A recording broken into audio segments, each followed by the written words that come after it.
చెత్త కుప్పలు గత ప్రభుత్వాలు తమకు వారసత్వంగా ఇచ్చి వెళ్లాయని మంత్రి కేటీఆర్ అన్నారు. జవహర్ నగర్ డంపింగ్ యార్డు సమస్య గత ప్రభుత్వాల శాపమని చెప్పారు. మేడ్చల్ జిల్లాలోని జవహర్ నగర్ డంపింగ్ యార్డు ప్రాంగణంలో లీచర్డ్ శుద్ధి ప్లాంట్ను మంత్రి మల్లారెడ్డితో కలిసి ఆయన ప్రారంభించారు. చెత్త నుంచి కరెంట్ను ఉత్పత్తి చేస్తున్నామని కేటీఆర్ తెలిపారు.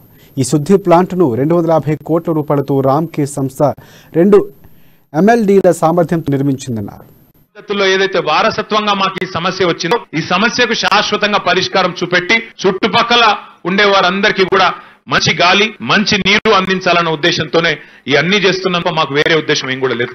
ఇంకొక మాట కూడా నేను మీకు విజ్ఞప్తి చేస్తా ఉన్నా, మొత్తం చెత్త ఇక్కడనే పోసి ఇట్లా మరి 3000 టన్నులు దానికోసం మాత్రమే ఏర్పాటు చేసిన మరి డంప్ యార్డు 8000 టన్నులు హ్యాండిల్ చేస్తుంది అనేది మీ అందరి మనసులో ఉండే ప్రశ్న. అందుకోసమే దుండిగల్ దగ్గర కొంత 1500 టన్నులు అక్కడికి తరలించే ప్రయత్నం చేస్తా ఉన్నాం. మరొక 1500 టన్నులు ఇంకొకటి తరలించే ప్రయత్నం చేస్తా ఉన్నాం. చేసినట్టయితే ఏమైందంటే ఈ అన్ని ప్లాంట్లు పెట్టినందుకు, ఈ కరెంట్ ఉత్పత్తి చేసినందుకు, ఇక్కడ ఎరువు తయారు చేసినందుకు, ఈ రోజు ఈ లిషర్ ట్రీట్మెంట్ ప్లాంట్ పెట్టినందుకు మీకు భవిష్యత్తులో ఇక్కడికి లోడ్ కూడా తగ్గుతుంది.